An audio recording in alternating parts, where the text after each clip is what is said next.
So we're here with Ruth. Ruth calling in all the way from Melbourne. Um, are you ready? You ready for the interview part of the interview? Now that we've talked about snacks, you ready to actually get interviewed? Hit me. Yeah, cool. Yay! Cool. Let's do I'm this. trying to see what are some of these things. This has been so great already. Like, I know that it was complicated to try to, talk about children's folklore while we were actively creating our own folklore in a way, while we played Minecraft. So thank you for navigating that field with us. I No, it's fine. I think like a bunch of the questions that we had drafted up for you came up naturally in while we were playing Minecraft with you. So Ruth, way to be ahead of the curve here. By the way, thank you once again to our Folkwise interview sleuths. Sleuths? Folkwise interview sleuths who put together these interviews when you see the guests chuckle to themselves or say, I can't believe you thought of that. Don't thank me, thank the sleuths. All right, our plug is done. Okay, let me ask you a question based around your blog. That is to say, we had a lot of children's folk. Well, let me see. Children's folklore. We had a lot of children's folklore questions. You told us a lot about the pandemic project. Here's a question. Here's a question for you. This kind of came up, but we didn't get too deep into it. So Hmm. you had mentioned your kids play Minecraft and especially Roblox. They haven't yet done they haven't yet graduated to Fortnite.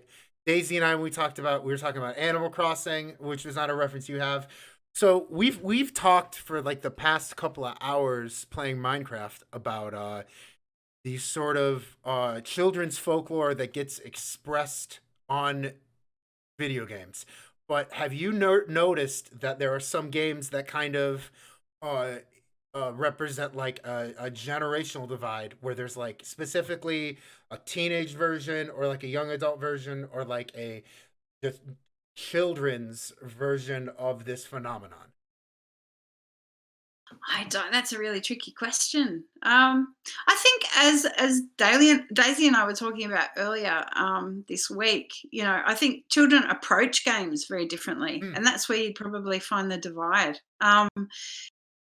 Kids will turn a game to their own purposes more than adults will when they attempt a game, I think. And it's sort of in that space that kids will insert their own kind of culture. Is that what you meant? Yeah. I Yeah.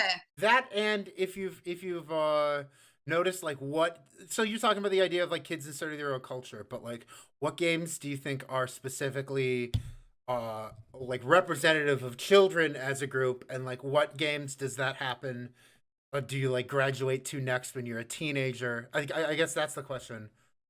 I don't know if Oh, you know the yeah, answer, but that's right. I haven't actually looked a lot at what teenagers do because my personal knowledge is based on the games that I play sure. on my phone or my Xbox, and the games that Charlie plays that I've been sort of researching. But I haven't really gotten up to that later level of teenage interaction. But I guess it's more of those games that would have more violence or their kind of the age rating for those games are a bit higher. Now, I'm not sure whether or not a lot of them are as interactive, Mm-hmm. I guess, because a lot of the games that the kids are really loving are the interactive ones during the pandemic, like Among Us, Oh just yeah. just where even there's not so much scope for imaginative play in there, it's still an interactive thing that they can talk to each other while they're playing or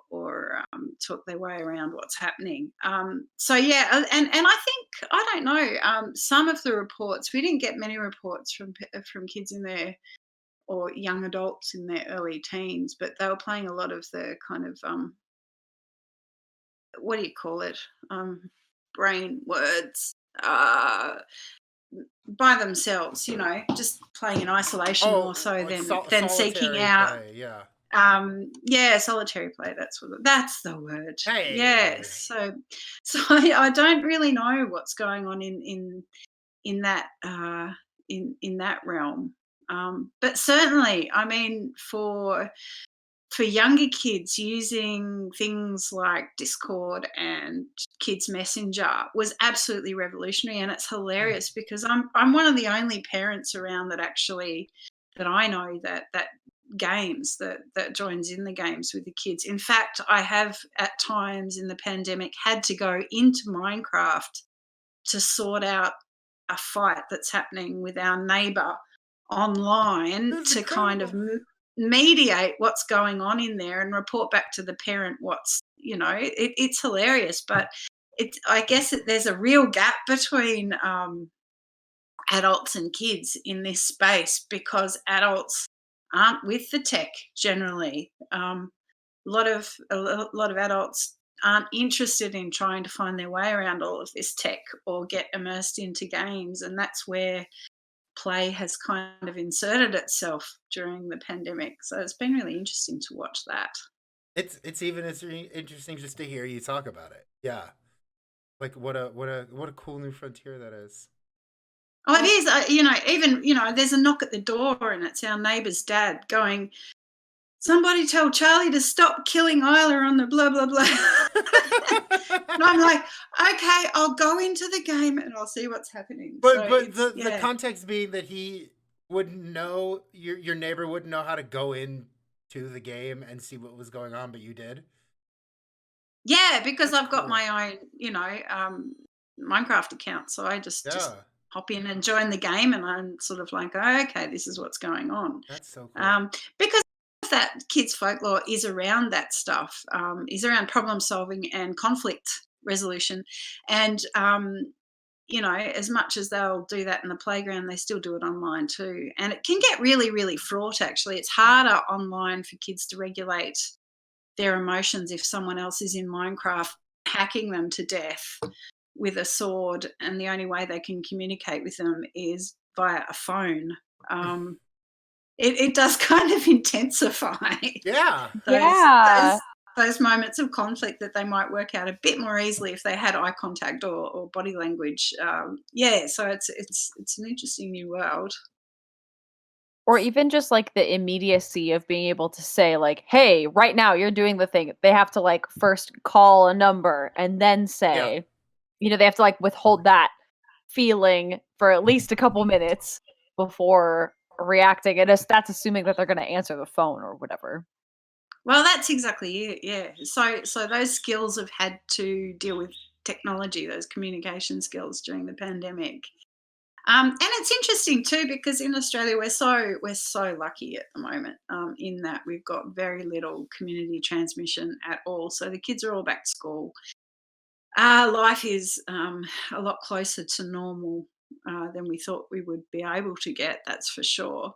But I'm still the sound of other children in my house, and the play that's going on online has remained since the pandemic. And one of the nicest stories is one of my best friends in high school lives on the other side of the country, a long, long, long, long, long way away in Geraldton, Western Australia.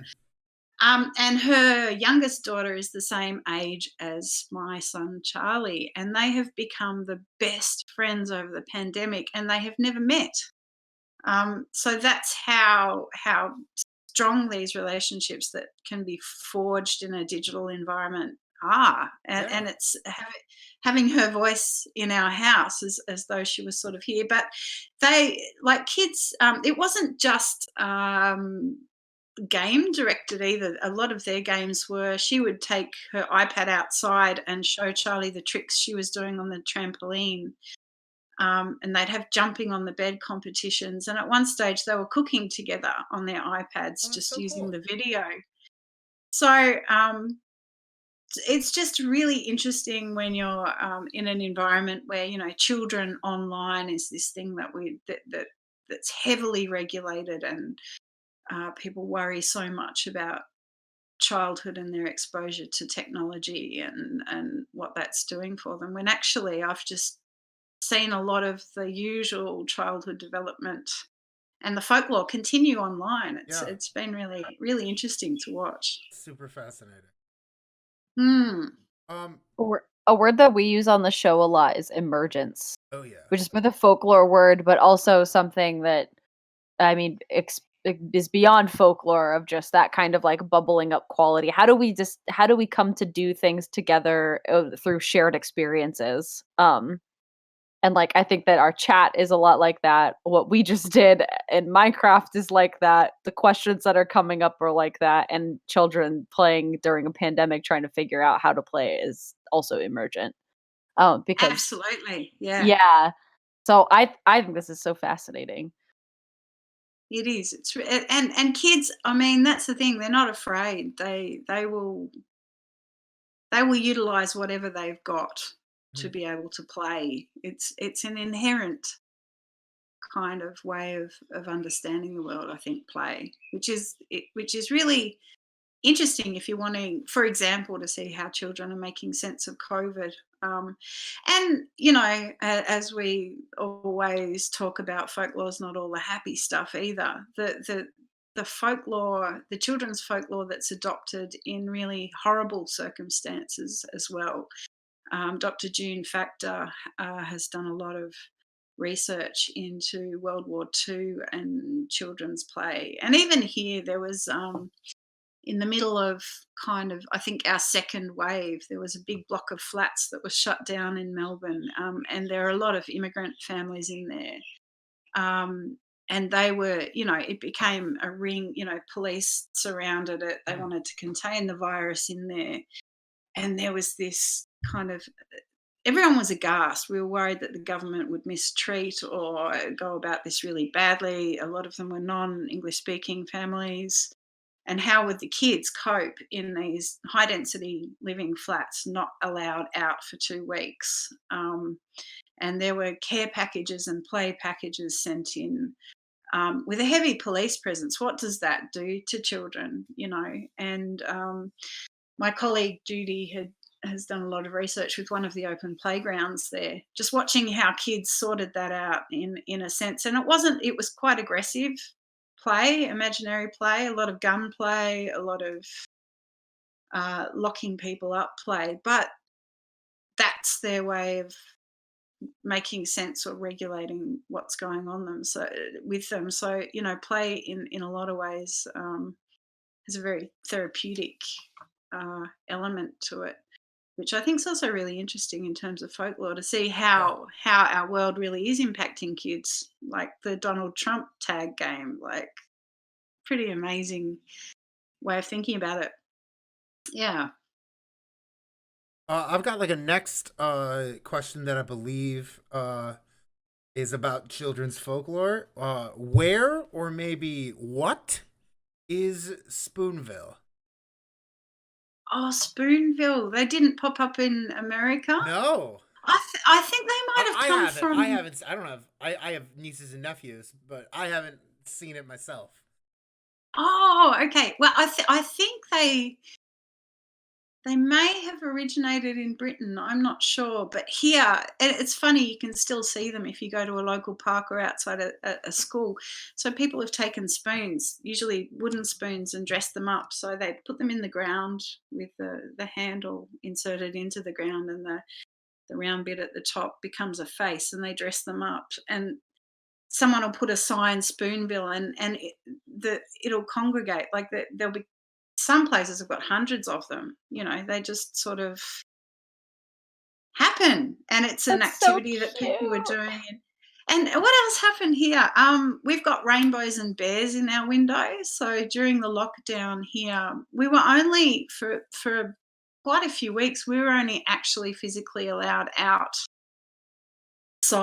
out of our homes for an hour a day, Mm. kind of thing. And often parents would take their kids around the block. So we all put rainbows and bears in our windows so that the kids could play just spot the bear or spot the Yeah. rainbow kind of activity. Did anything like that pop Someone up someone in where chat you who's in are? Or? the DC area says that there were bears near her in the windows.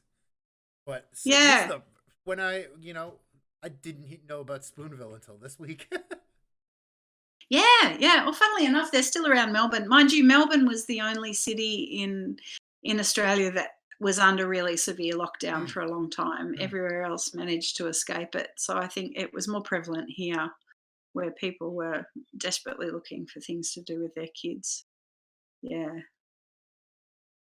Um, so looking at your blog, there's a there was a post in your blog, A Hidden Culture, that really fascinated me, and it was the 2016 birthday survey that you conducted, where you had a bunch of prompts and you had people click through with what folklore meant to them, and you got all of these different definitions of like what folklore means to the people who read your blog. I guess my question is, what was the biggest surprise you got from doing that online survey, and what was like your big conclusion? I think that for me, because I started that blog a little bit like what you guys are doing with this, I really wanted to make folklore more accessible to people and make it a sort of a response situation. Like maybe years down the track, I'd love to do that where you like you do Folkwise wonders that Hmm. prompting people to think about something and then you garner a whole heap of information that's really really useful. And I think in those that was really early days, and then pretty shortly after that, I got a job at a university and kind of dropped it. So I pick up my blog when I've got the time, Yeah. basically. And those questions were to see how folklore was viewed by sort of my immediate peer group, I Hmm. guess, in Australia. Um, there were no real surprises. I would have been surprised if people had known more about folklore, I think, but it really confirmed to me this pre-existing idea that it's based on tradition, it's based on the past. Um, Folk art. There's very little understanding of folklore being a contemporary subject, and it's interesting actually because I've got to go and talk to a bunch of students. At a university tomorrow Hmm. who study intangible cultural heritage. And it's interesting, Dom, since I spoke to you, I looked up that whole, UNESCO Yeah. definitions of to get my head around the differences between. Um, and the word folklore, I think, particularly here, I don't know, in Australia, because folklore, the term folklore isn't really commonly used in an academic sense. Hmm. Um, and it is a little bit in the UK, but it's very strong in America. It still has a whole heap of really bad kind of Hmm. connotations to it. Well, not terribly exciting connotations. Sure. Sure. So I guess that was my purpose of that thing. It's like, well, where am I starting at? That was, I suppose, in some ways, a bit of market research. What am I up against? What do people understand folklore to be? And it's funny, even like Folklore Thursday on Twitter. Still don't want to really enter into politics. I mean, I know entering into politics on Oh. Twitter is like asking to be slapped over the head, basically. But one of my favorite and most well, for 2 years at the end of my graduate diploma, I actually had a fake Facebook profile, Okay. and I infiltrated a whole heap of really full on right wing groups to look at their memes and look Yeah. at their folklore in terms of racism in Australia. And I did. I watched the rise of the right wing kind of Hmm. extremist thing here, sort of since all the trouble in the Middle East and the Iraq War. And I think that I just think it's criminal sometimes that that's not at the forefront of what we see folklore to be. Those sorts of examinations of who we are in society. I mean, don't get me wrong. I love fairy tales and I love mythology and I love all of those really traditional forms of folklore that people associate the word more strongly with. Particularly here in Australia, I guess it would be different where you are. I'd assume. Um, but yeah, I kind of wanted to engage Australian audiences with more topical, contemporary folklore, and that's why I absolutely loved being at the American Folklore Conference this year. It Yeah. was just so wonderful to see the range of topics and research being done in those areas. Yeah. Let's go to one of those old-fashioned things that that is comes to mind when people say folklore, and that is you've also worked or still work as an archivist, correct?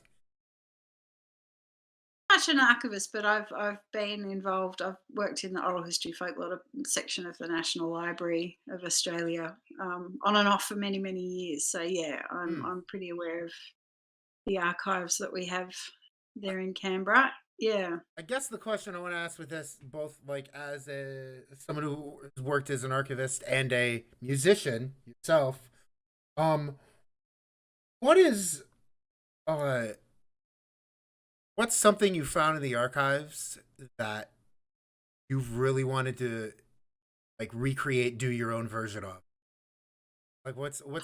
Yeah. Oh, I've done a lot of that What's actually. your favorite? What's your favorite story about that?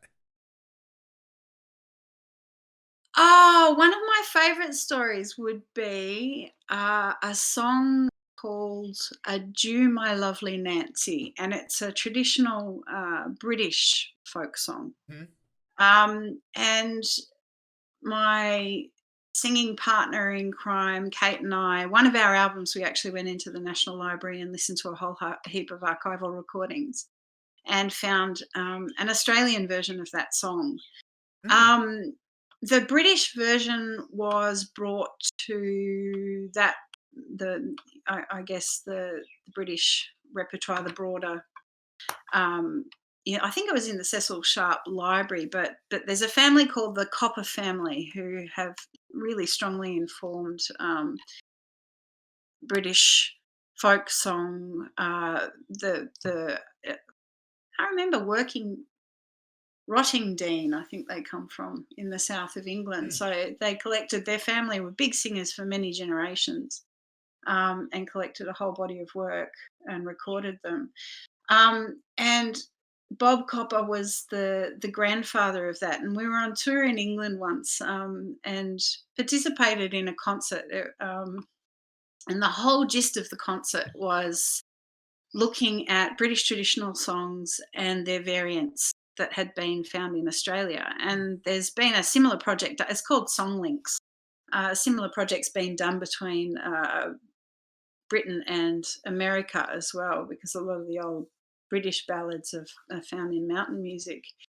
And we were backstage, and Bob Copper was there, and he was in his late 80s, and he had tears in his eyes, and he said, if if my father had heard that this song had made it all the way over to Australia and it had come back again, he would have been so pleased. It was just such a powerful, Aw. incredible moment, because those songs, like in a non like formal performance context, I mean, they are really personal things to a Yeah. family. Like, yeah, the Copper family. So that was an incredible moment. That was, and I think when you're a folk singer dealing with traditional material, people quite often don't understand in broader culture that what you're doing is not doing covers. You are interpreting. Hmm. A lot of the skill of interpreting traditional song is the best part of enjoyment about it. There's who was it? Mike Seeger, I think, once said that there's a folk song and it starts as something as the bird takes off and as the bird's in flight and it lands, and your version of the folk song is just like taking a snapshot of the bird in flight. It has a life well before that moment and a long time after it. So you're in that sense, even though it's not strictly part of an oral tradition anymore, you are playing a part in the transmission of that song in an artistic sense. So, yeah. Great answer. That also leads me into another question that I'm curious about, based on your work, and that is, what gets to represent Americana music in Australia? How's that represented across the Pacific Ocean? Oh, that's really interesting. I've actually been to Nashville and been to the Americana Festival over there. My partner is a songwriter and he plays Americana music. Now in Australia, that would be music that is kind of like alt country, Okay. I guess, or comes from the roots of country music, bluegrass, blues, string band music. I guess those American cultural flavors, but it's interesting. I've got friends in Europe who say that what's Americana in Europe is again a completely different thing and often applies to songwriting more generally, the art of songwriting, which comes out of that, I guess, the Graham Parsons, Townes Van Zandt kind of tradition, which my partner's really into. And I had no idea, and that's a very big part of the Americana that I found when I was in Nashville too. It's a culture of its own in a way. It's a very, very attentive listening audience, and the craft of writing a song is a very serious thing. So yeah, so in Australia, it's I guess it's alt country or anything that has American music roots to it. That's it. That's really interesting. Um. So Oh, sorry. Go. yeah, no, I was just saying. So I play a bit of clawhammer banjo, but I also play English ballads. So I don't know if I'd fit into Americana or not, and quite frankly, I'm not sure anyone else is really sure where I fit in either. Yeah. So Well, it's English ballads in American context are so funny because there's all these Appalachian ballads about that include court. Like no one's ever held court in Kentucky. What are you talking about? You know what I mean? No one. What is holding court in Tennessee? You know, but it's. I mean, yeah, it influences, of course. I also so you said you play English ballads, clawhammer banjo, and I also see, you've got a poster behind you about klezmer music. Is that right? oh yes, that was the first band I played I in. was gonna Was say the klezmer first music. band you played in was a klezmer band. How did you get into into klezmer music? It's just the people I was with at the time. It's funny in Australia. We are really confused about our cultural identity, and we tend to just soak up whatever's around us. And at the time, I had friends who were playing music from not American klezmer like the brass band stuff, but more the Eastern European variant of that, which is much more string based, kind of gypsy or Romany. Sorry, I should use that term instead. And also there are a couple of people that used to meet in the pub that played hurdy-gurdy and Transylvanian music and Hungarian music. And I think it was just at the time we were all really young and just wanting to play whatever was out there. And it was really a result from that. And of course, since then, I've thought long and hard about how you go about doing that in a place like Australia when you don't want to be culturally insensitive, or, at what point do I, even as an Australian, go back to Britain and perform British traditional songs? It's all really weird when you think of it like that. But I do remember, you guys know that song, The Land Down Under, don't you? You're all Like Men at Work? yeah, Men at Work. Yeah. I do remember playing a gig with at a traditional Jewish center at that time, and the Hasids were up the front and the women on one side and the men on the other, playing these songs, and some of them were weeping because they hadn't heard some of these songs since they migrated to Australia from World War II. And then one of them came up and asked us if we knew how to play Land Down Under by Men at Work. So you kind of this weird crossover of cultures there. That was a really strange moment for sure. So yeah, I've played a lot of music. There's a guy in my band who's a specialist Rebecca, and Greek musician, plays Turkish instruments. So there's a lot of cross-cultural conversations musically going on, I guess, in traditional space here, which is really exciting. Yeah. Daisy, do you have anything for Ruth while I get the next portion of the interview started? I sure do. I have a couple questions that we got sent in, if you wouldn't mind me reading those now. Do it. Go for it. Sure. We got some great questions from one of our top fans, Tommy Papas, in the chat. Thank you, up? T Papas. What's up, King? Yeah, what's up, Bit King? So T Papas wants to know what your favorite contemporary folk musicians are.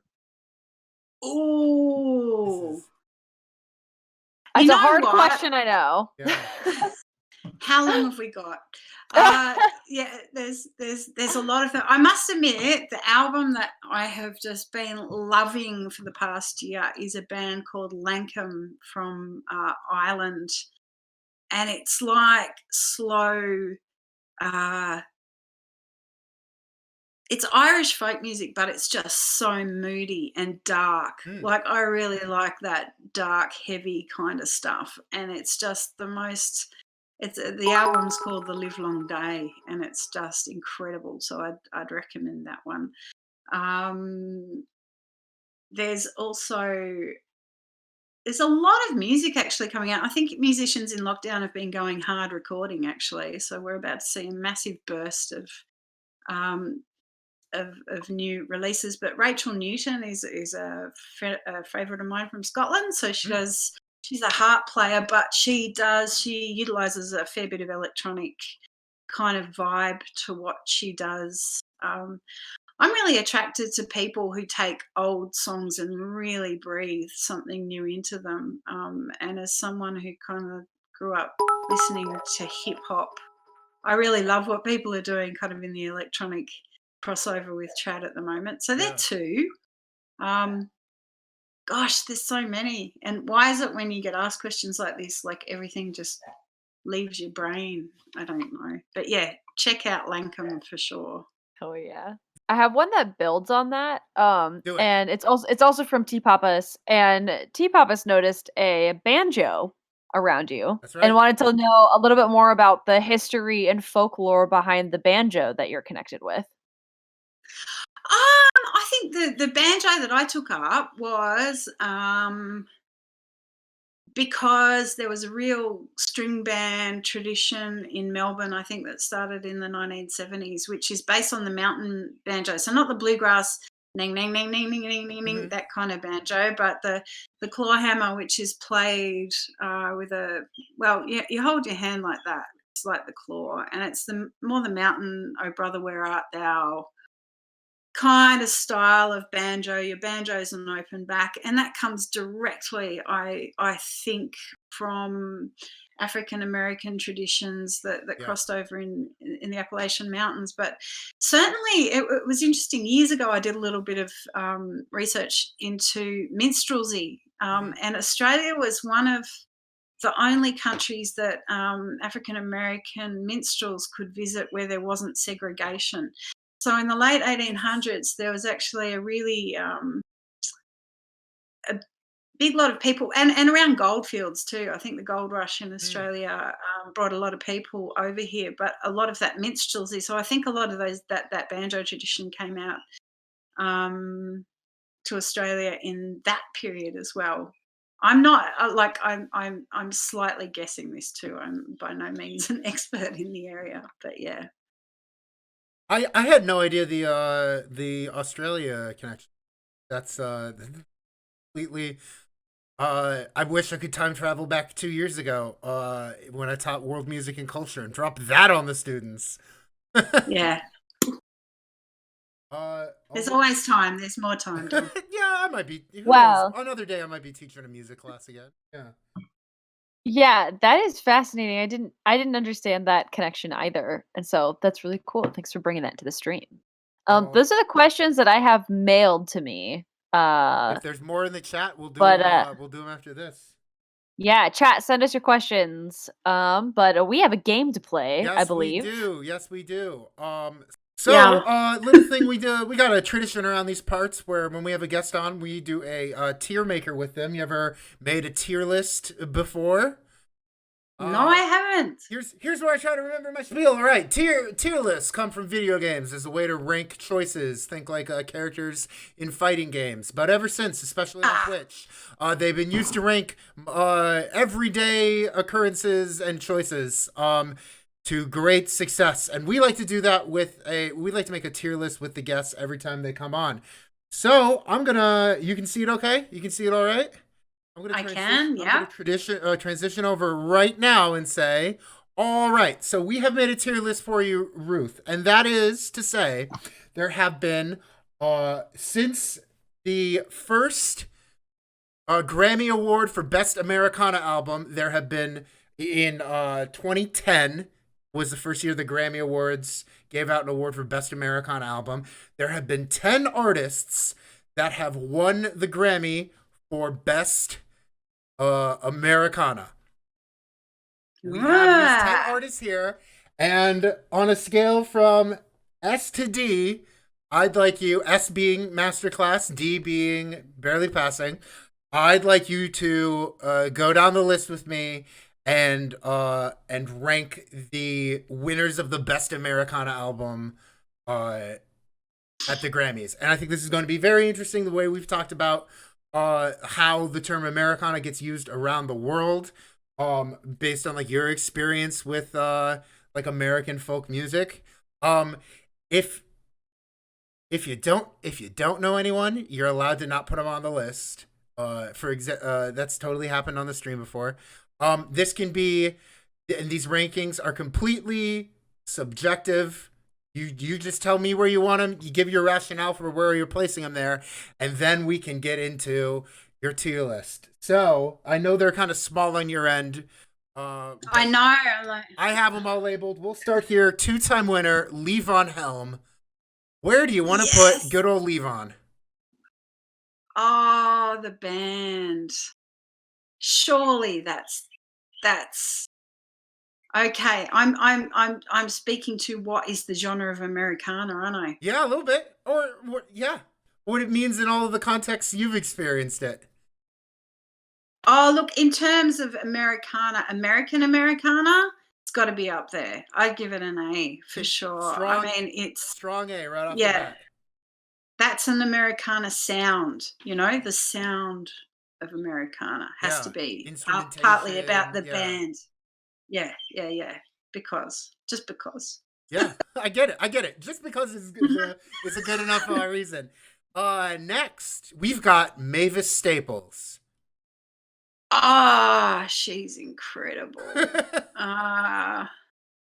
I'd say she's probably more soul blues, isn't she? Yeah, and a lot of these, a lot of blues and soul artists get nominated for this as well. Which I thought when you were bringing up like subgenres that get included as Americana, I was sitting there all the time like, it's interesting foreshadowing that she didn't bring up soul, even though the Grammys recognizes soul as a form of Americana, or not necessarily like radio R&B, but like a sort of kind of the way you described like alt country, kind of like a traditional soul being a form of Americana music.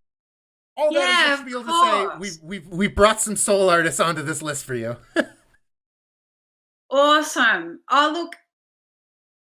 If that's it wouldn't be characterized probably in the same way here that I would think about it, but I would put her up next to Levon in terms of the sound of music that derives from right above or right below. Yeah. Am I not allowed next to? Oh yeah, but I'm saying next to here or next to there. Yeah, next to A. Yeah. Okay. We've got Bonnie Raitt. Oh, Bonnie Raitt, she's awesome. I reckon put her at B. Yeah. And I'm trying to justify why the hell I would put her there. Because she's sort of more blues. I guess it's the rock and roll aspect of Bonnie. Yeah. She's a legend, but is rock and roll American or not? Again, like you were talking about, like she sounds a lot. It's definitely it's a different sound. It's a different like instrumentation in her band than like Levon, for example. Yeah, I know what you're getting at. But yeah, not to say she's not one of the greatest guitarists to ever live. But yeah, she's a legend. Speaking Yeah. speaking of legends, next up we got Roseanne Cash. Oh, Roseanne Cash. Excellent. Now, I don't know about this one. I don't know whether it's just a bias that's subconscious, but she would be more country, surely. Less alt country than country. I haven't listened to a lot of her latest stuff. Sure. Um, can I have B and a half? Yeah, bottom. I'll build B around her at the bottom. Yeah. Okay. Emmylou Harris. Emmylou Harris is that next. You already, yeah. Emmylou Harris is next. You saw where we're going. She's with up. this. Yeah, she's up with Levon for sure. So between Levon and Mavis Staples. Yeah. I had the honor of meeting her backstage once. Oh yeah. Really lovely woman. Yeah. How like at like a concert or like a. Yeah, we've got a friend. His name is Will Kimbrough, and he plays in her band. So they came out to tour, and he got us a backstage ticket. Oh, that's really cool. Was really exciting. Yeah. Awesome. Next up we've got Jason Isbell. I don't know Jason Isbell as much as I should. Am I right in understanding though that I would probably put that in a more country? You'd probably say he's more country, yeah. Yeah, C probably. Okay. I love the guy. He's got such like a he does like so like the motion in his voice, like the way he can use his instrument to make you feel things. So great. And his songwriting pretty up there too. Absolutely. Yeah. Next up on my list, we've got Brandi Carlile. Brandi Carlile. I don't know much about Brandi Carlile's music. We can leave her off the list if you don't want to rank her yet. Yeah, that would be unfair. Yeah. I get it. Here's another soul veteran, like a Stax Records guy. We've got William Bell. William Bell. Okay, yes, that's the soul crossover again. Yeah. Probably B. Between the two of them?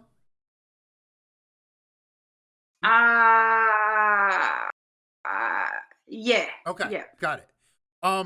Another sort of maybe a soul, maybe more blues. We've got Keb Mo. I'm not really familiar with that. A lot of his work, but yeah, if it's more in the blues, I would put that in C as a blues genre. It's slightly different to Americana. It's it has more specific forms.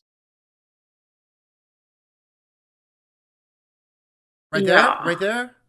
Above, below. Perfect. Okay, and right there. And last one, God, I hope I'm pronouncing. If you're watching, I hope I'm pronouncing your name correctly. But Sarah Jarosz. Oh, she's awesome. I think she's great. Yeah, she's the top. I think that's the generational Americana thing. You're saying she's S? Yeah, up there with Chris. Save the S tier for the last choice? Yeah. Because I immediately just thought she's got to go there. So there you go. I mean, she plays banjo as like her main instrument,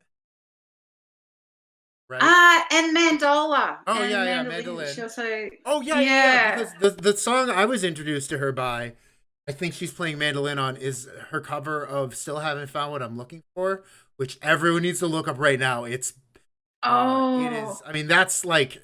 That song is like a product of divine inspiration, and still she does it like, I might say, better than Bono. Let's go. Have you seen her version? She does a great one of Dylan's "Ring Them Bells" too. No, I haven't. It's just beautiful. Yeah, I think Americana. It's sort of her generation. The Chris Thile. I don't know if you've seen "I'm With Her." Aoife O'Donovan. They came out. I've heard of that. I haven't seen it though. Oh, they're incredible. 3 incredible women. So yeah, there you go. I'm content with that, Don. You get okay. Well, Yeah. here is your. I guess this ended up being your ranking of how the Grammys definition of Americana translates outside of America, which was a very interesting tier list. And I guess on a scale from Sarah Jarosz to Jason Isbell, who's going to get booked at a American Roots concert in Australia? We've got we've got like a rough tier list here. Ruth, thank you so much from our for our Americana tier list here. And yeah, check out Sarah on YouTube. She's got great stuff. She's awesome. Yeah. I'm gonna head back to on the call here. Daisy, did you say you got something else for Ruth? I don't know if I have anything from the chat per se, unless hey chat, do your job, ask good questions. Sure. But I I I have some questions though. Personally, I have some follow-ups to some of the things that you said. Mm-hmm. So it's like a side conversation to some of the stuff we talked about earlier. So not pertaining to music, but rather children's folklore. Mhm. I don't know how much you can get into this on the stream, but thinking about kids as a category that researchers define as like vulnerable populations, right? How do you like think about conducting research with kids? Like, what are the limitations to that when you're thinking about the pandemic play project? Like, are you just observing kids? Like, how does that work? I guess I'm very curious about how you're collecting some of these conversations without like you're spying. I don't know. Tell me more.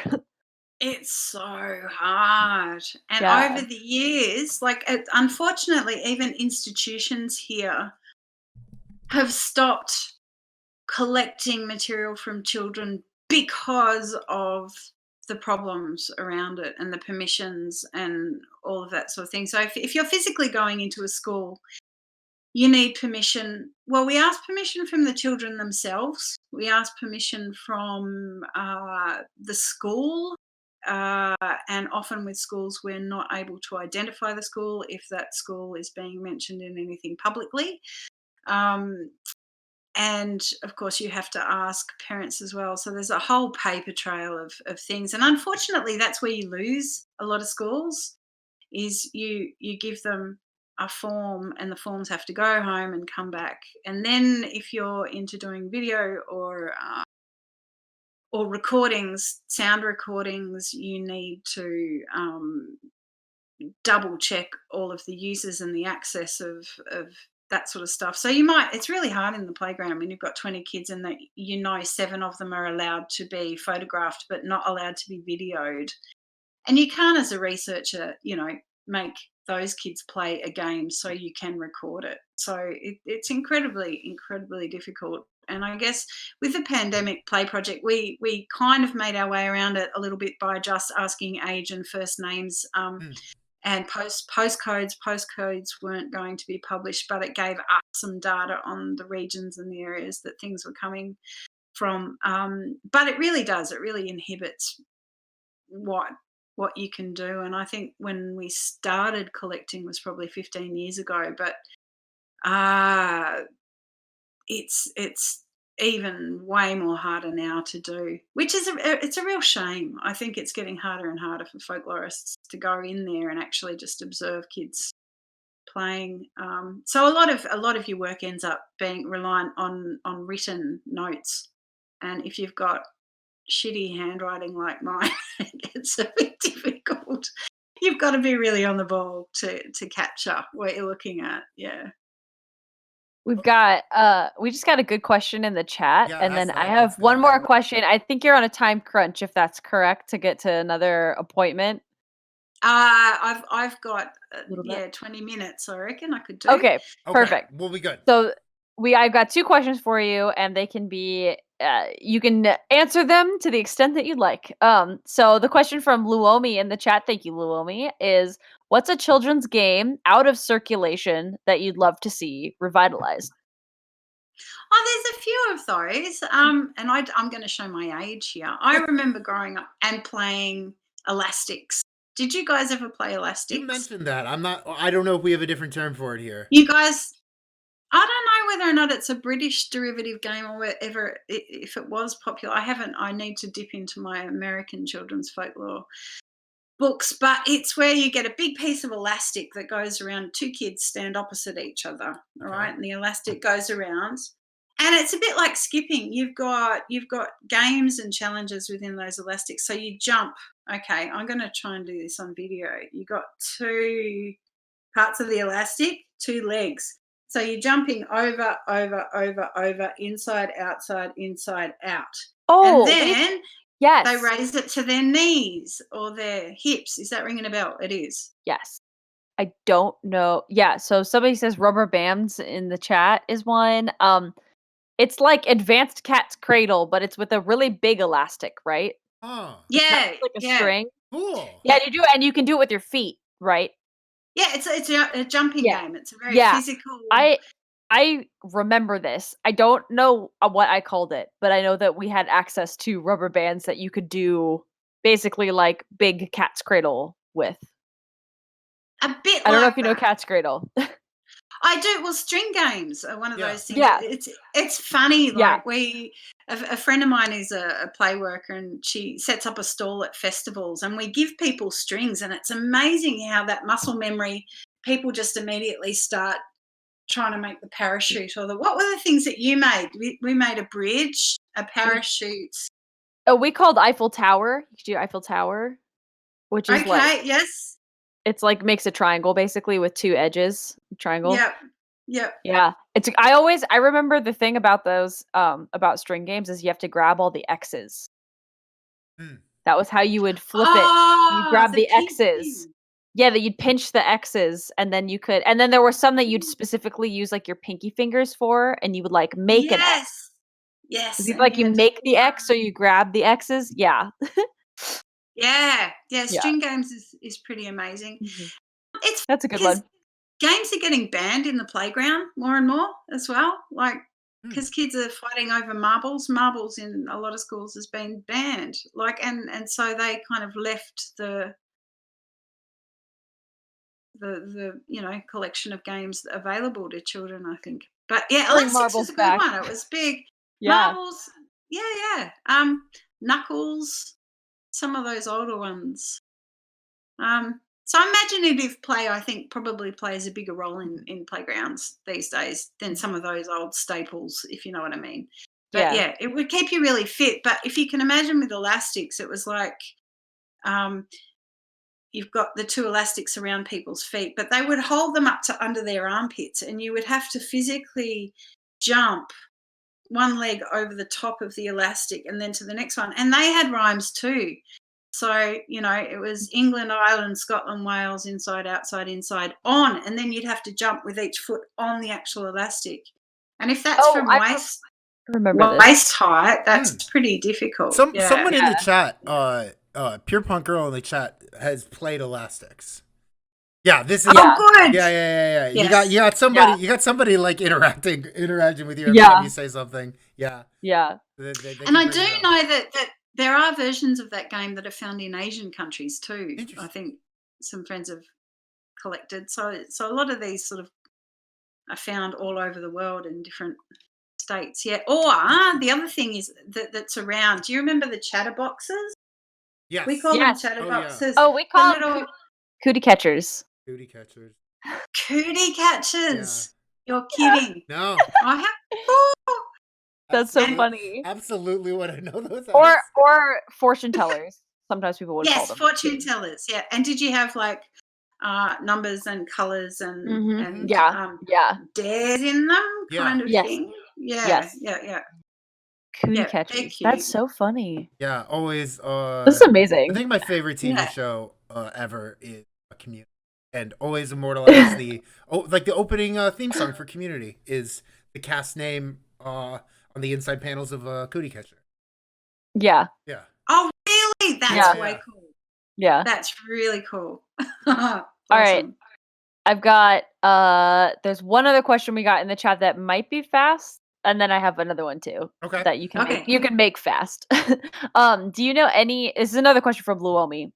Thank you, Luomi. Do you know any books that have annotated and explained traditional children's games? So, are there any good books that you've read, or any kind of articles that you've read that really do a good job at explaining and annotating how you do those games? That's really hard, isn't it? Because most of it has just seeped into my head. Right. Yeah. And I guess what I refer to is the fieldwork or the archival kind of sources. I mean, in Australia, a lot of those games, like I've got a few. Do you guys know what a chook is? It's an Australian Maybe. word for chicken. Oh, okay. Oh, sure. So, there's a tome of books of Australia stuff, like Captain Cook chased a chook, Ooh. which is like, it's a book of Australian games like spinning tops and that sort of thing.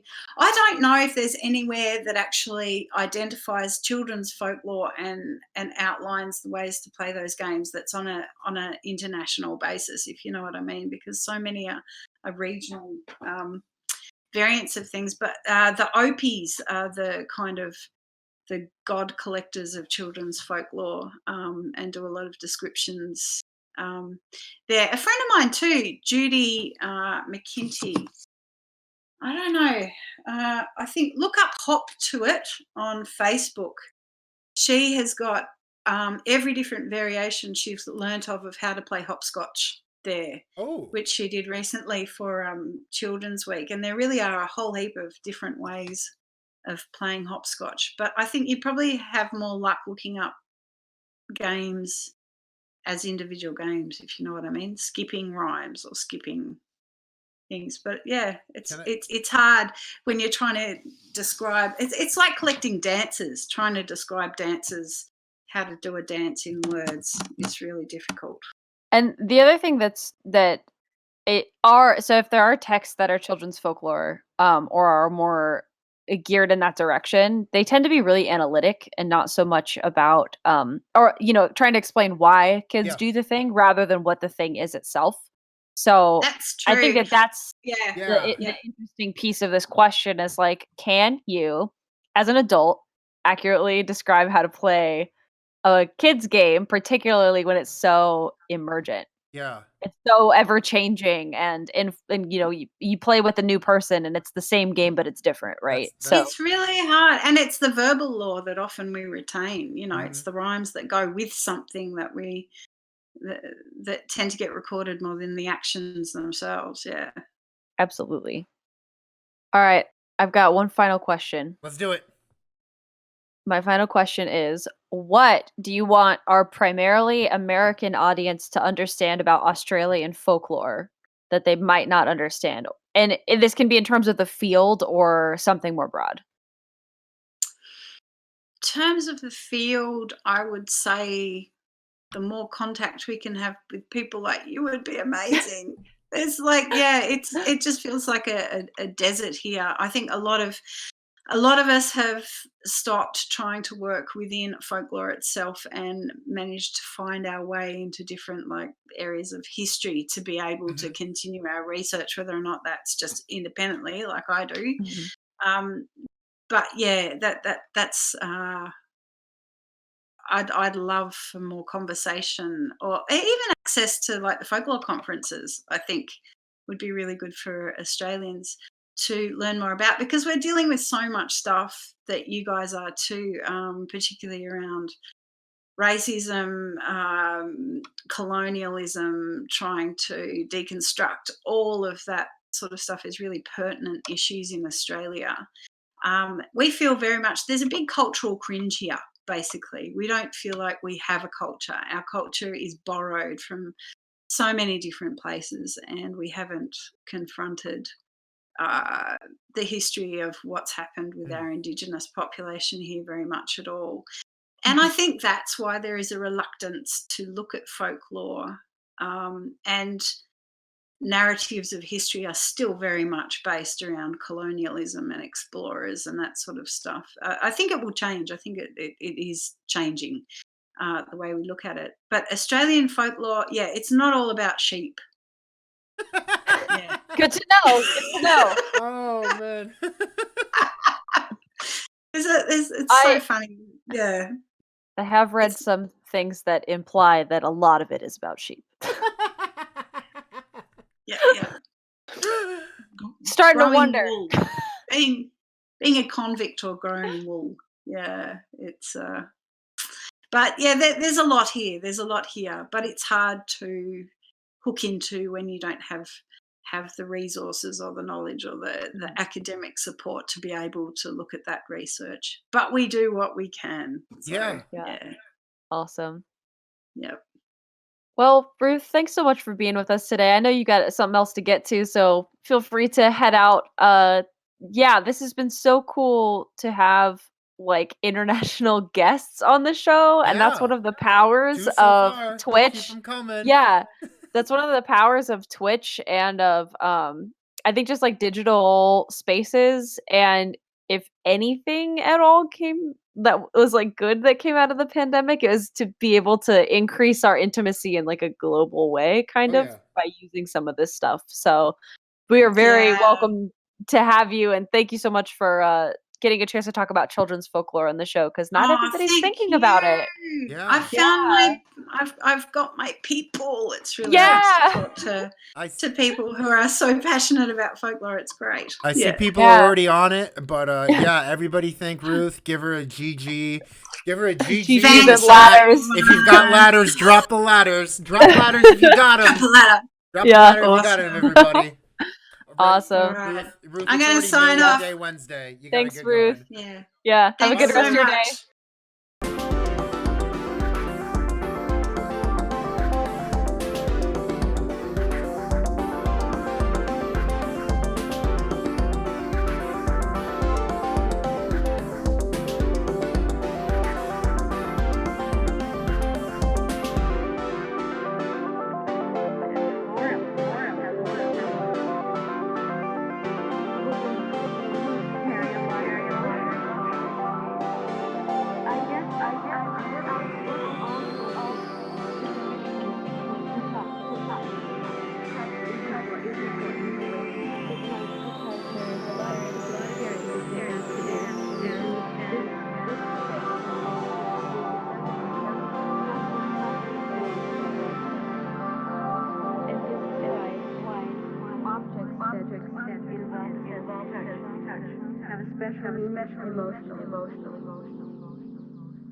Quilts have had a meaning on many levels. Making quilts helped me to get a sense of my own space, sense of finding my way, sense of really working my way out of the labyrinth.